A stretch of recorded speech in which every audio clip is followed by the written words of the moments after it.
These are the most insane punishments during the Renaissance.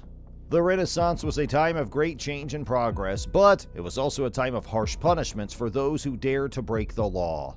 From public humiliation to torture, the punishments of the Renaissance were some of the most insane ever seen. Let's begin. Murder, theft, and even minor misdeeds might result in a variety of punishments ranging from public humiliation to execution.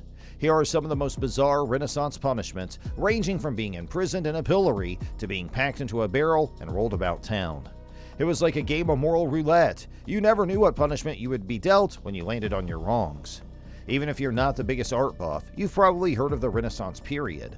Being one of the most important art periods in history, it's still celebrated today, with some of the world's most famous artists and artworks displayed and created during this historic period.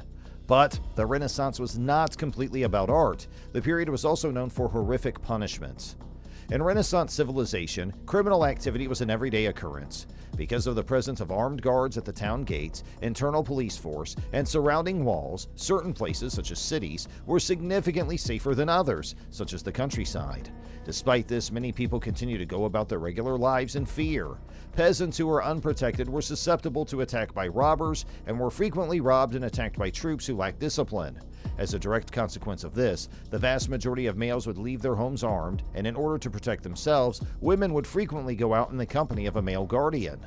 Chair of torture. This was a chair with 500 to 1,500 spikes in which a person was strapped down and used frequently for the purpose of extracting confessions. Rack torture. Rack torture consisted of a person being strapped to a table that had two rollers on each end. The table was then stretched apart until the person's arms and legs were dislocated, and in rare cases, their arms and legs were pulled totally off their body. Saw torture.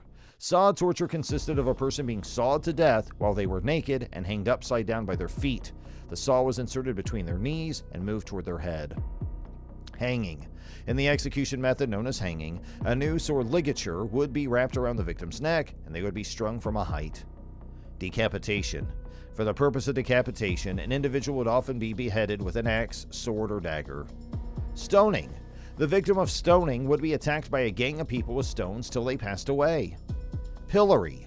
A pillory is a structure made of wood or metal that has openings or holes for the purpose of securing a person's head and hands during public humiliation as a form of punishment. Judas cradle. The Judas cradle was a kind of torture in which a person's feet were tied together as they were forced to sit on a bench shaped like a pyramid.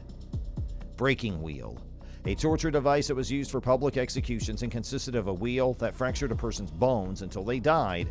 This was the breaking wheel. The legal system in place during the Renaissance period distinguished between two primary types of criminal behavior: crimes committed against people and crimes committed against property. During the Renaissance, crimes committed against individuals were exceedingly widespread. These acts of violence included physical assaults, homicides, and acts of sexual violence. The number of crimes committed against people was far higher than those committed against property. They included stealing, declaring bankruptcy, fishing and hunting on territory that was part of aristocratic preserves, and other illegal activities. Criminal courts, not civil courts, were in charge of meting out punishment to lawbreakers who were found guilty of crimes affecting monarchs. These crimes included assassination, attempted assassination, and conspiracy, all of which resulted in more severe penalties. The term Renaissance is derived from the French word for rebirth. It represented the beginning of a new age in art, resurrecting ancient models from the ancient Greek and Roman periods while employing modern techniques. Apparently, it was also the beginning of cruel punishments, and sometimes it was not even justified. Your crime could be minor, but who knows, you could be decapitated for it. Thank you for watching. We look forward to catching up with you in our next video.